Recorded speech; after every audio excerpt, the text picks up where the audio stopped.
Hello, and welcome to another video lecture for Mr. Moser's 8th grade U.S. history class. The title of this video lecture is The Rise of Totalitarianism, kind of the origins of World War II. The textbook reading that comes with this particular video lecture comes from pages 804 to 805. Kind of our guiding question today is defining totalitarianism, defining fascism. Who were the major leaders of Italy, Germany, and the Soviet Union and Japan during the 1930s? And then what are some of the common characteristics of these dictatorships? So some terminology here that will come along with your readings. Fascism. Fascism is a political movement that kind of preached a very extreme form of patriotism and nationalism. Remember, we talked about nationalism in our World War I unit. That nationalism is sort of like patriotism, just on steroids. It's a strong nationalistic, patriotic fervor for your country and specifically for your ethnicity. Nationalism and fascism are oftentimes linked to very racist viewpoints. So you're going to see through these different dictatorships and fascist governments that there's going to be kind of a belief that their ethnicity is racially superior. A dictatorship is a country ruled by a single person, and that an opposition is completely crushed by brute force, violence, and intimidation. So there's no questioning a dictatorship. The leader in that dictatorship rules with an iron fist. Nobody can question the dictatorship. And then totalitarianism, if you break down the word total, it's total power, total control in a system of government. So it's a system of government that's very strict and ruled by a dictator and allows citizens very limited freedoms. And so we refer to those systems of governments as a totalitarianism form of government. In the 1920s and the early 1930s, following World War I, the climate was ripe in various countries around the globe for the rise of totalitarianism governments and dictatorships, especially in Germany. Now, Germany won't be the only country involved here, but Germany was suffering dramatically after World War I. Remember at the Treaty of Versailles, that is the peace treaty that ended World War I, Germany is stripped of all its territory. About 10% of its territory is taken away from it. All of its colonies in the Middle East and Africa are taken away from them. They're forced to pay war reparations, about $33 billion in payments to the victors of the French and the British during the end of World War I. And in the 1920s, Germany is hit with a horrible depression, almost worse than our own depression in the 1930s. And Germany is really hit hard. Lots of unemployment, just a lot of strife and struggle that's going to kind of help bring about this very rich environment for extremism.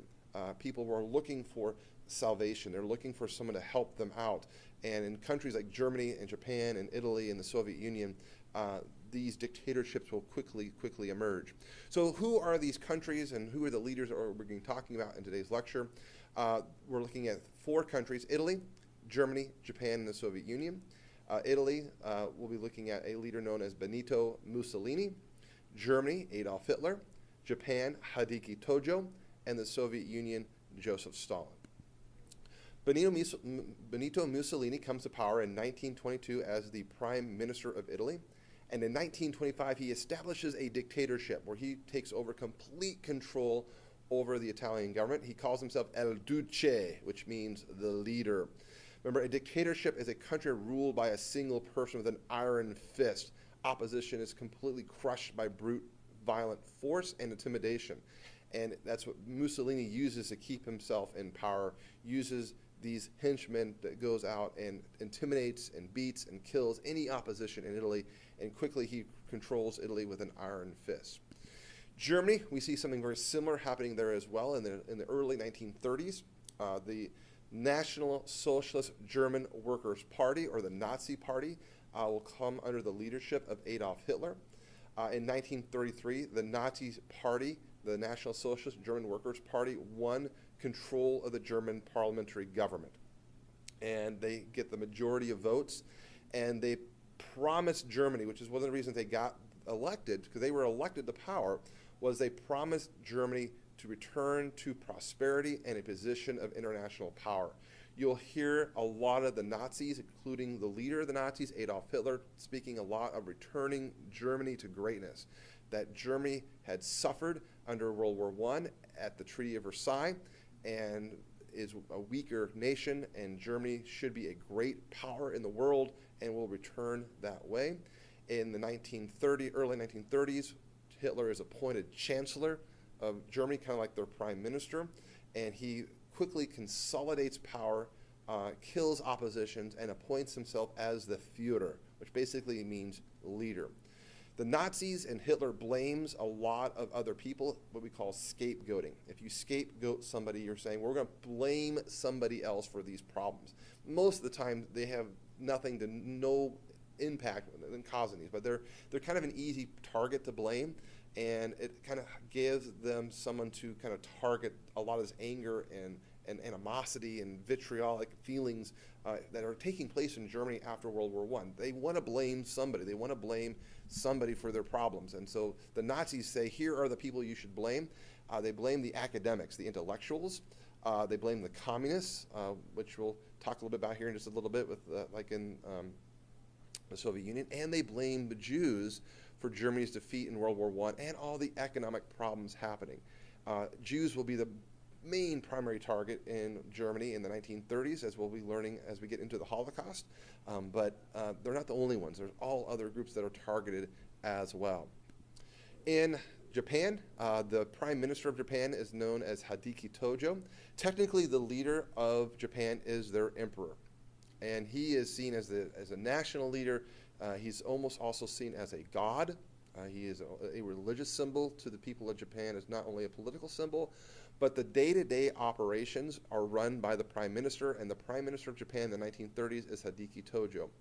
Hideki Tojo and others like him wanted Japan to expand in Asia. They wanted Japan to expand militarily and be a dominant player in the Asian region. They wanted to create a bloc of Asian nations led by Japan and completely make it free from Western powers. Remember, during global expansionism in the 1800s, the United States, Germany, France, Great Britain, other European nations had really added colonies and had tremendous amount of influence in a lot of Asian countries and Asian regions. Japan wanted to drive Europe and the United States out of Asia, and they wanted to create a Japanese empire centered there in Asia.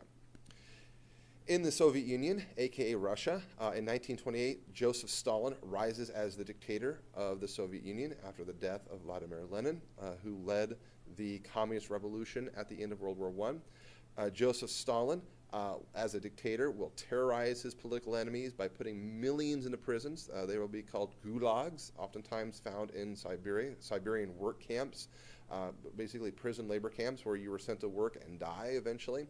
And killed millions more of his political enemies, and will rule the Soviet Union with an iron fist. So what brings all of these leaders together? What are the common themes and trends? All of these are dictators. Their countries ruled by one individual, and they rule with complete control. Opposition is crushed by brute force and violence and intimidation. Many of these nations believe in the ideology of fascism, especially if we think of Italy, Germany, and Japan, which is we call an authoritarian government, which means that they have complete authority, they're total control, totalitarianism, totally in power, system of government and social organization. All three of these countries viewed themselves as racially superior, that they were the master race of the world. So in Japan, Japan felt that as Asians, the Japanese ethnicity should control other Asian ethnicities in Asia and drive European powers out, and they'll build up strong military powers and expand into Asia to build this Japanese empire. Italy, the leader Benito Mussolini, also El Duce, the leader, believes very strongly in Italian strength and Italian power, expands Italy's power, especially in Africa and Ethiopia in the 1930s, and tries to rule with complete power and authority. Germany scapegoats those that are not German, meaning Jewish people, as well as academics and communists, and is really wanting to gain power and strength, and will begin to expand globally, which we'll be talking about in coming lectures. So in the 1920s and 1930s, we see throughout the world, in Europe and in Asia, the rise of these dictators, these totalitarianism governments in Italy, Germany, Japan, and the Soviet Union. These governments rule with an iron fist. There is no opposition, and as we will find out later on, they start to expand. They want to grow their territories and rule much larger areas and spaces. But that will come in a later lecture. Thank you for listening, and as always, if you have questions, please make sure you come talk to your teacher. Thank you.